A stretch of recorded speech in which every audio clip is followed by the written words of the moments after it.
mit geheimnisvollen Düften grüßt vom Hang der Wald mich schon über mir in hohen Lüften schwebt der erste Lerchenton.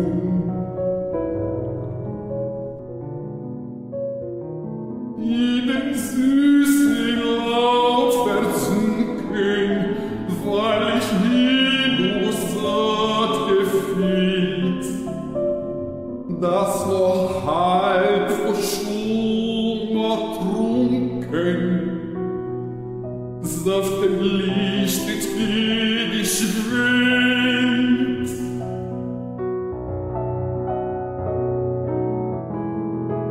Welch ein